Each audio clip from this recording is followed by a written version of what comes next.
ओम भूर्भुवः स्वः तत्सवितुर्वरेण्यं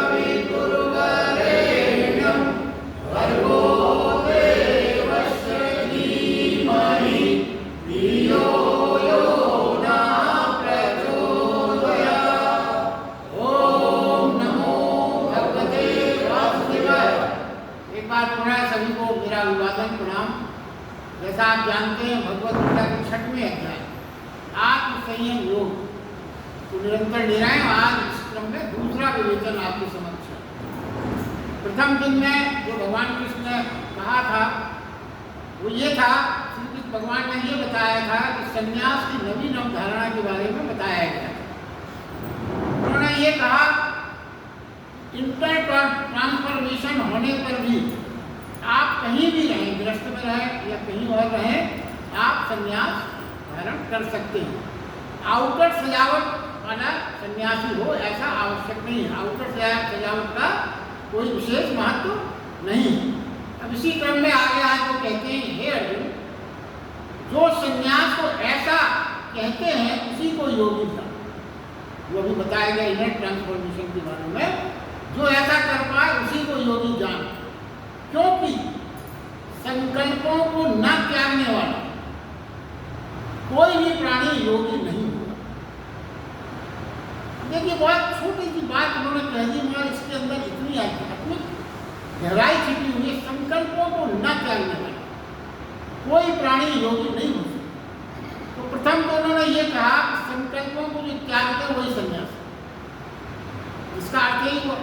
अब पहले जो बात है, पहले अपन समझें कि संकल्प होता क्या है, उसकी क्या यूटिलिटी है, तो संकल्प क्या है और क्यों है हमारे लिए। तो देखिए बड़ी सीधी सी बात है। हम संसारिक प्राणी सब इस बात को समझते हैं, इच्छाएं हो तो संकल्प पैदा हो। जब हमारे अंदर तरह तरह की इच्छाएं होंगी तो संकल्प पैदा होगा। कुछ पाने की जब हम चेष्टा करते हैं तो हम संकल्पित होते हैं, संकल्प लेते हैं। जब हम कुछ पाने की चेष्टा करें, कुछ पाना हो तो शक्ति अर्जित करने का अगर हम प्रयास करेंगे उसमें भी एक संकल्प लिया जाता है, शक्ति अर्जित करना। और जो कि किसी भी प्रकार की वासना की तीव्रता के आयोजन यदि कहीं भी है तो वो संकल्प अपने आप सामने आया। कुछ पाने को अपने को भी दांव पे लगा देते तक होता है। कुछ पाने के लिए लोग अपने सर्वस्व दांव पे लगा देते हैं। ये भी एक तरह का संकल्प के बिना नहीं होता। और आप देखिए, अगर आपको संकल्प का सारे उदाहरण देखना है, सबसे बड़ा उदाहरण जुआ में देख रहे हैं। जुआरी बड़े संकल्पवान होते हैं, सब कुछ लगा देते हैं कुछ पाने के, उनसे बड़ा संकल्पवान कहीं नहीं। जबकि 10वें अध्याय में भगवान कृष्ण ने तो ये ही कहा, जुए में मैं संकल्प हूँ। अपने तरह तरह के जो उन्होंने रूप बताए, बड़ा विचित्र लगता है। मगर देखिए किसी भी एनर्जी को भगवान ने हमेशा आदर दिया है, वो किसी रूप में हो। तो फिर जाने अब देखिए, अब यहाँ तो देखिए, अब एक दिन सब जगह हम तो हर जगह संकल्प के बिना हमारा जीवन नहीं चलता। और उधर वो क्या कहते हैं, सब संकल्प छोड़ दो वही योग। अब ये बड़ी विचित्र बात है। तो यहीं पर गीता में तरह तरह के भ्रम पैदा हो जाते हैं और आदमी सोचता बड़ा कठिन है गीता। हम तो हर क्षण संकल्प ले रहे हैं, हर काम में संकल्प के बिना नहीं चल रहा है, और वो कहते हैं संकल्प छोड़ दो। तो देखिए आप समझें कि संकल्प छूटेंगे जब तब छूटेंगे, क्या स्टेज है छूटने की बात हुई, तो उसके लिए समझना पड़ेगा। जब कुछ पाने का ख्याल न रह जाए, नहीं तो संकल्प जारी रहेंगे। कुछ पाने का ख्याल ही न रहे आपको, कुछ पाना ही नहीं है, शेष नहीं है कुछ पाने को, तो फिर संकल्प नहीं तो संकल्प जारी रहेंगे। यदि पाने का ख्याल है तो संकल्प फिर नहीं रुकेगा, जारी रहेगा। कुछ पाने के लिए जिद पकड़ लेना कि हमें पानी है, इस अड़ने का अर्थ है अब इच्छा में अहंकार जुड़ गया। जब हम कुछ पाने की जिद पकड़ लेते हैं, अड़ जाते हैं कि मैं तो अब ऐसा करके ही रहूँगा, तो वहाँ पे अप्रत्यक्ष रूप से आपका अहंकार भी जुड़ जाता है। जैसे आप ये सोच लें कि हमें बहुत बड़ा मकान बनाना ही है, जैसे भी है बनाना ही है, कुछ भी करना पड़े बनाना है, तो वहाँ आपका अहंकार उसमें जुड़ गया। तो देखिए, तो अहंकार जब इच्छा से जुड़ गया तो उसके पीछे हम क्या हो जाते हैं, हम पागल हो जाते हैं, कई बार मृत तक जाते हैं, आत्मघात तक हो जाता है, बड़ी विक्षिप्तता आ जाती है। जब हमें कुछ ना पाना ही है, करना ही है, जब ये भाव पैदा होता है